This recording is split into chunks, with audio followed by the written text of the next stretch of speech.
Welcome back to the Storytellers Forge, a podcast where we talk about all things TTRPG. With you once again today, dear listener, is myself, Pat Edwards, and I am delighted to be joined by a co-host today, my dear friend, Case Aiken. Hey, thank you so much for having me here. Thank you so much for joining us. Case, I'm going to have you just introduce yourself to the audience real quick, but what I'll say about you is, despite being one of my favorite people in the world, you are someone who has a deep knowledge of TTRPGs and tabletop role-playing games as a player, as a DM, as a creator. You enter contests for competitive builds at different iterations of D&D, and you'll send it. You're somebody who I've played in games with, and you are always a delight as a game master and a player. I've DM'd for you, you DM for me, and I'm really happy to have you joining us. Why don't you tell everyone a little bit about yourself? So I am a content creator outside of just being a D&D fan. So I do podcasts. I host two shows, Another Pass, which is a movie analysis show, and Men of Steel, which is a Superman and Superman adjacent appreciation podcast. But I also used to host a TTRPG live play or a real play game where we ran the Star Wars D&D rule set, the one that was basically D&D 3rd edition. So we ran that, and that's actually how you and I got connected in doing TTRPG stuff, specifically because that was the first time I DM'd for you, and then later on you would become more of a perpetual DM for me. But that was a big area for us to connect. That's right. When you and myself and the rest of the Let's Rewatch crew on for a little guest multi-episode arc. Yeah. And so what you mentioned is true. So I DM, I do a lot of homebrew content that I share internally. I haven't posted a lot of it publicly online, although I've started to do that on D&D Beyond recently, but I do have a lot of history doing private homebrew for stuff. And then I participate in contests on various forums, particularly the Giants in the Playground forum, for doing build contests, specifically for 3rd edition D&D, which is a Byzantine crazy edition where they had what was called prestige classes, and you could get these really insane builds that have 5-10 different classes involved, with little 2-level dips all over the place to make these really crazy composite characters. And I think one of the most epic instances of you DMing for me was you ran a one-shot that was were there 12 of us that were all level 20s? Oh, yeah. So, during the pandemic, I was hosting regularly big open games for anyone who could attend, but they always ended up being a lot of people. And so, it was 12 people for the 20th level one-shot that I ran. That every round of combat took half hour. Yeah, it was absurd. But it was a full-on, a bunch of 20th level characters against just kaijus. And I just kept on upping the situation. It started with dragon turtles coming from the shore, and then a Taras that in a full-on Godzilla kind of scenario. Then an ancient dragon entered the fray. There was a Warforged Colossus that showed up at one point. And it was great because it was a lot of interactions, and then we did skill challenges for you guys trying to save pedestrians and civilians and so forth, and be the greatest heroes that we could do. But yeah, that game took quite a long time because we had so many people, and you all were so powerful that you could do so many things. But we're here today to do a review of a project that is currently funding on Backerkit. And thank you again for joining us. We are here to review Kwood Publishing's Ghosts of Wrath, which is, as of us recording this, has a week left, listener. So I'm going to get this out to you as fast as I can so you can check it out. But if you just go to Backerkit and search Ghosts of Wrath, actually, I'm going to have a link in the show notes. So click that. You can check it out for yourself. And we're going to dive in right out the gate. It's very, very, very obvious that this is a pirate-themed adventure, which is what spoke to me. I am a sucker for anything pirates, and especially I'm currently running a long-running campaign that is in a piratey island hopping setting. So of course this was something I wanted to talk about. Yeah, when you sent me the link to this one, I was immediately like, "Yep, no, that makes sense." That I mean, come on. I mean, right out the gate, the first thing you see in the banner image is like a zombified shark, great white shark, and then a skeleton pirate pointing a sword at you. So it's like, yes, inject it right into my veins. Give me all the tropes. Give me all of that yummy pirate goodness in a world that I can explore and play as either a player or a DM. This is, I will shout out, this is far from the first offering of KO Publishing. They are they have run 1, 2, 3, 4, 5, 6, 7, 8, 9, 10, 11. This is their 13th crowdfunding campaign that they've run. So they have a lot. If you like this, if you do end up checking this out and you like their style, the art style is very unique. If you like their style of writing, they have a lot of other offerings that you can go back and explore. Yeah, that makes sense considering the actual backing tiers and like some of the rewards that they have at higher levels. Mm-hmm. Which we'll get to as we kind of go into it all. Yeah. But yeah, like right at the jump, like you talked about the shark artwork that gets you. The artwork is really strong. I just want, before we get into the full review of everything, like the artwork I just adore for this project. And I just want to shout that out because every single thing in this, because there's a lot of artwork that they attached to the project.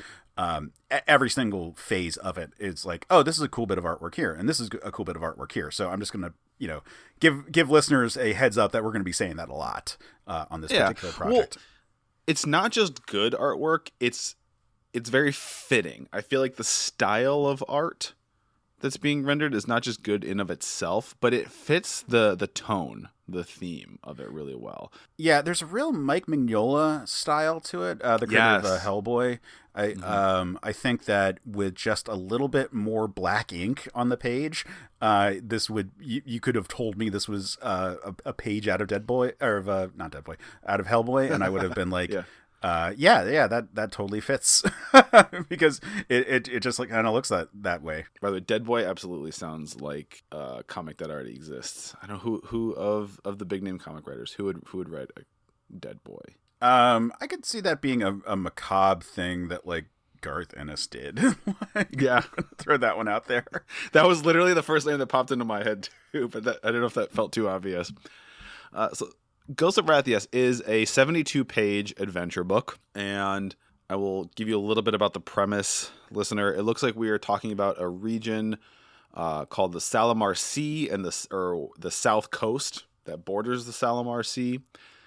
And I'm going to go ahead and read right from here that when a mysterious ghost ship appears off the coast, it heralds the beginning of an undead invasion. So it looks like the player characters will need to work together and work with the local NPCs to defend their homes, their coastal homes, from this undead incursion, all while trying to unravel the mystery behind it. What is causing this? What is the purpose for this? Love it.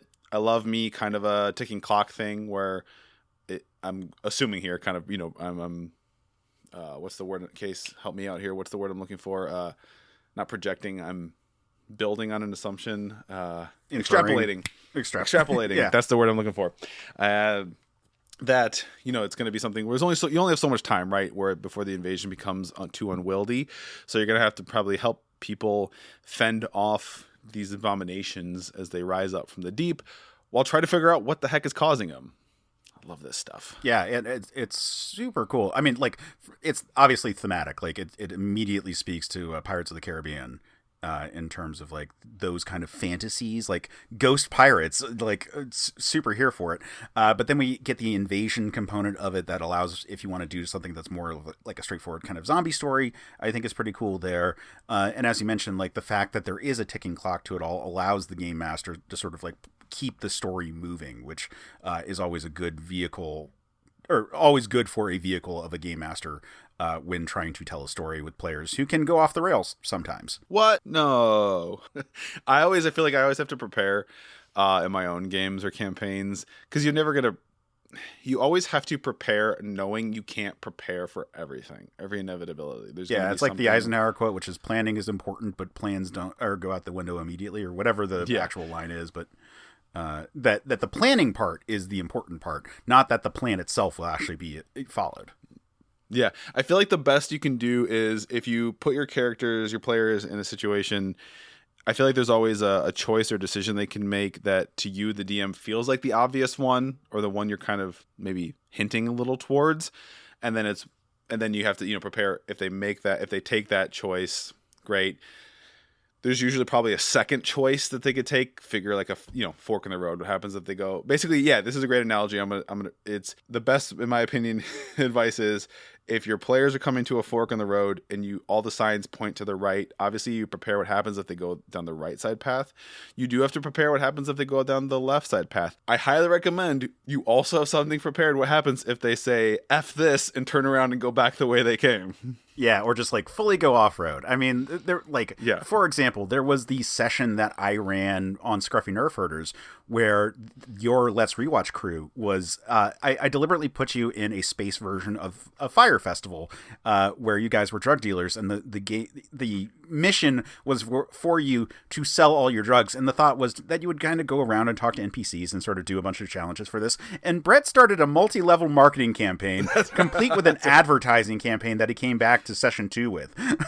Which ended up with him getting real world merch created. Yes! That's right. Also, that tells you, listener, the era we were playing this in, because Fire Festival was very relevant on everyone's minds.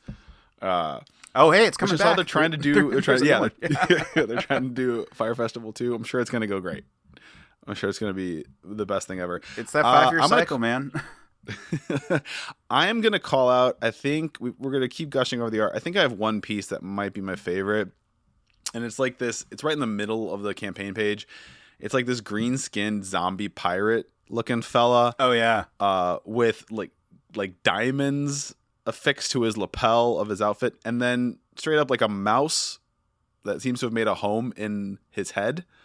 Like there's a hole in his skull and his mouse, and the mouse has made a nest within its brain, which I guess looking at this, if I was a DM, I would make it so the mouse is essentially piloting him. Ratatouilleing him. Yes. Yeah, I saw this, and the mouse climbing out made me think of the Marvel Zombies design for Spider-Man, which I believe has a bird's nest in his cracked open head. Ooh. And I definitely like this artwork here. This is one of the few colored pieces, which is really striking. Mm-hmm. Yeah, again, great inking, great coloring, great.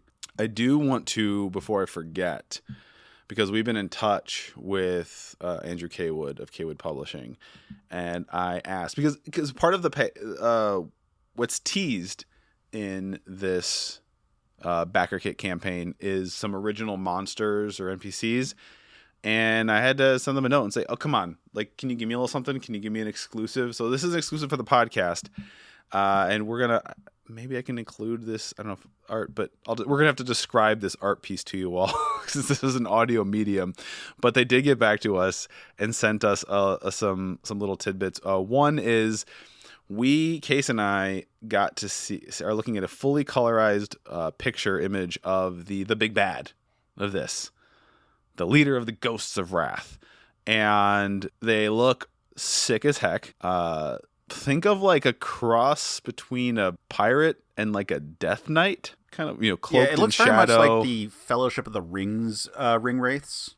Oh yeah, mm-hmm. That's yes, mm-hmm. But yeah, with a staff that has like a horned skull on the end of it, and the horses and a shadow steed that looks like it can gallop across the ocean surface. Yeah, it appears to be running across water with a with like steam or just like a splash trail coming behind it, which is very cool. Told mechanically this big bad should be treated as either a necromancer or a lich, and depending on the level of play. That's the other thing too, is what's nice about this adventure is they've baked in sort of tips. They've baked in the tools you need to run this at pretty much any level, whatever your players are at lower levels. I think they have options for you of if this is low, mid, or high tier based on your player levels to make sure that the difficulty is appropriate.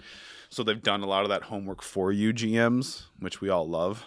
Yeah, and on that note, also, it is compatible with multiple systems. Explicitly, they shout out 5e and Pathfinder.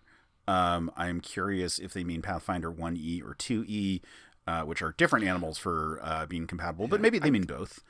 I gotta assume 2, right? No, I don't know. These days, probably 2. And, like, I would say it's easier to go from 5e to Pathfinder 1e language-wise. Like, the checks are... Like, I run 1e modules all the time in 5e games because I was doing Pathfinder 1e for a long time. And, like, I don't have a hard time, like, doing, like, the conversions on DCs and so forth to be, like, reasonable for what my players can do. And most of the terms are pretty similar. It's just, like, swift action you just remember is now bonus action for the majority of things that, like, need it. And, like, you can just make it work. 2e I'm less familiar with in general. I'm playing my first 2e game this weekend, actually. But it is, I think, reasonable enough to have 2 sets of stats or just like basic stats. Maybe they have a glossary of stats for some of these entities. Because one of the big like highlights is that there's a bunch of new monsters in this book. I believe 10 monsters it says. Yep. And speaking of, and there's some art for those monsters, but we got, again, another exclusive. We got an explanation of what one of them is. If you're looking at the Backerkit campaign page, right below the initial sort of, there's the map and the initial description of the premise is there's 2 side-by-side black and white images. The one on the left looks like a standing upright kind of reanimated humanoid corpse with some kind of cephalopod creature. That's like an octopus, kids, for those who don't know that word, attached to its head. And this is apparently the Octogrim, a monster that attaches itself to sailors and takes over their bodies. So yeah, it's basically an octopus thing that looks like it attaches to your head, and I'm going to go ahead and assume it uses its beak to burrow into your brain, and then basically uses you as a puppet. Horrifying. Yeah. So also Ratatouille in this scenario. Yeah. a much darker version of Ratatouille. The R-rated Ratatouille. So yeah, that if you are a GM who likes to fuck with your players, this might be the one for you. Check it. Yeah, it looks like a biologic version of when the Brainiac took over Lex Luthor in Whatever Happened to the Man of Tomorrow. And in that one, it was the like mechanical like squid kind of design of Brainiac. So it is very similar in that regard. But in this scenario, again, like very body horror. So yeah. I love it. Let's talk a little bit about some of the pledge levels that we've got, because I think they're doing something that's really interesting that you don't always see a ton. I think a lot of times, or companies that have multiple books out there, they will obviously have existing established books available in the add-ons section, the a la carte, when you're doing these campaigns where you can just buy a book that's already been published as an add-on. But Kaywood, they're doing some interesting bundles here as part of the pledge tiers. So, of course, as you might expect, there are tiers where you can get Ghosts of Wrath digitally or physically as either a softcover or hardcover. But then they have all these different bundle combinations where you get a PDF and a physical copy of Ghosts of Wrath, as well as another one of their adventures that they've already published. There's the Double Adventures combo, which gets you Ghost of Wrath and a choice of either their book Rise of the Mushroom King, which sounds delightful and cheeky and fun, and I kind of am looking at that, or an adventure called The Fall of Rivenhelm. Then they have apparently they have a whole series they call their Monsters books, which I'm going to take a look at here. But they have a monster combo where again we get a PDF and a physical copy of Ghost of Wrath, as well as a physical copy of any of their Monsters series books. And I'm looking at those right now. It looks like there's it's like Monsters of Phaland, Monsters of the Dungeon. Yeah, so it feels like a monster manual kind of supplement that are for different settings, right? Different vibes, setting specific ones. Monsters of the City. That looks interesting. I like that. Monsters of the City, Monsters of the Wilderness. Very fun. Case, I might back this live for us, live for you, live for two people. Case and I. Yeah, no, this looks like a really cool one. It's certainly tempting. This being the first time I'm doing this on a podcast, I'm dubious about just jumping on this one, so I might let you buy it and let me know how it is, frankly. Only because, like, but they do seem to have really cool stuff. And from when I've been in, like, you know, when you're sort of like expansionist as a GM, like where you're like buying materials to use as a dungeon master, be it the hardcover books of the monster manuals and so forth, or be it modules to like kind of like pour through and sort of learn how to run a module, or potentially even do it yourself, or like actually run it yourself. Like sometimes you're in a like I want more of the things to run D&D mode, and like I've certainly been in that mode, and I feel like I'm on the cusp of it, but I am not quite at it at the moment. So I guess is what I'm saying. The monster kits look really cool. I definitely would check out those PDFs. I'm curious about the hardcovers that they have available for these. Like, well, I have officially backed it at the hardcover level, so I will be getting one. So okay. I can talk to you and show it to you. So I'm excited for that. Yeah, and it's something where, as someone, you know, I write adventures like this professionally, both like as a pen for hire, and then under our own company here, Storytellers Forge. And, you know, I run campaigns, and I love homebrewing and creating. I think things like this, if you're somebody who is a big homebrew person and writes your own stuff, I think you might be initially like, I don't want to buy somebody else's or use it because I make all my own. I'm telling you, 95% of what I do is my own, but it is great to support other creators, cool creators doing cool stuff. B, it's really helpful to have something on hand, as we've talked about, that you can grab in short notice if your players throw you for a loop, right? It's something where you can use it exactly as it is, which I'm sure, which would be a fun, but things like this are great resources for DMs and GMs to help maybe round stuff out or flesh out or fill in any gaps that you maybe are caught off guard. Like, oh shoot, I need a coastal area. I don't have time. I didn't prep this. I wasn't expecting to do this. You can get something like this and have that at the ready. You know what? I'm reading the tier, the Star and the Adventure tier, and that is always a tempting offer. So I am which one? The Star and the Adventure tier, where you get to add an NPC. Oh, I missed that one. Oh, but okay. Yeah, for $200 you can add an NPC to the adventure. Yep. All right. You doing it? Yep, I'm doing it. But now we really got to get this thing funded, because as of us recording this, like listener, there's 7 days left. I'm going to try and get this out, if not today, within 24 hours, and they are under 1,500. They have 1,500 left for their goal, base funding goal, to publish it. So I want to get them there, because I know I've now backed it. Case, you've backed it, and I want to see Case's NPC immortalized in this book. Yeah, so we should mention this is Backerkit specifically, as opposed to Indiegogo or Kickstarter. Now, Backerkit, do you know off the top of your head if it works like Kickstarter or Indiegogo? Where is it all or nothing, or do you get it even if you don't quite hit the total? I believe it is a choice the creator can make. I say this as somebody who's done Backerkit campaigns, but full disclosure, listener, my dear friend and partner Rick Hines, he valiantly takes on a lot of that weight of figuring out the logistics of that. I think they can make the choice with this one, with Backerkit, to still publish even if they fall short of the goal, if they feel they can do it. I know for us, for Storytellers Forge, when we set a goal, we really mean it. Like, that is, we have to hit that number to not take a bath. We don't do, I think a lot of people will do smaller numbers to try and hit it. It's nice to say, oh, we hit it in day 1 or we hit it in the first 2 days or something. We, like, for example, our Festival of the Forgotten campaign, which is currently running, is a goal of $50,000, and that's actually what we need to publish the book. Right. Pay the artists, pay the contributors, distributing, printing, shipping, all of that.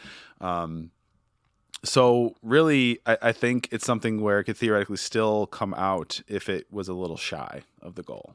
Yeah, I mean, this might be a scenario where like the hard copies don't come out, but the PDFs are still available or something like that. Like this seems like an organization that has a lot of these and has like a treasure trove now of backed projects up until this point. So it seems that this is just going to be like, I doubt this is going to fully derail like this project from fully coming out, I guess is what I'm getting at, even if this might be currently short. But I just shared it on my social media, so there we go. This is a pretty cool project, and it seems to be pretty plug and play for a lot of settings and so forth. You just need to sort of roll with it, a Southern Coast, like just whatever setting you're in, you could allow for a coastal town or a coastal area for you to be in. Yes. Maybe just change a couple of names or file off some serial numbers. But it should work for most campaigns, and it looks pretty cool. Absolutely. I'm excited for this. I think we're kind of coming to the end here. Any final thoughts, Case, or you want to leave it at that? Saying, hey, go check this out, please. I would say, hey, go check this one out. This is there's a lot of cool art on the Backerkit site. I really dig a bunch of these monster designs, especially this weird crab that has like a cyclops eye inside of its shell. I think that one really caught my attention, and I just love it, and I wanted to shout it out. But there's a lot of really cool monster designs in here, and I think that it's exciting for whatever kind of adventure you want to run. Well, point counterpoint. I don't like those crabs. They look scary. All right, we're gonna. I'm getting silly now. We're gonna go ahead and draw this one to a close, dear listener. Again, check the show notes. There will be a link to just click that link, and you can check out Ghosts of Wrath on Backerkit. And please consider supporting this fun project. Case, before we go, can you tell the people where to find you and what else you've got going in the works? Yeah, so for socials, I'm mostly directing people to Blue Sky these days, where you can find me at Case Aiken, followed by all the whatever that Blue Sky forces you to do. But yeah, at Case Aiken, CaseAiken. As for projects, again, I have 2 podcasts, Men of Steel and Another Pass. I also run the YouTube channel for the podcast network that those 2 shows are a part of, which is Certain POV. So you can find that at Certain POV Media.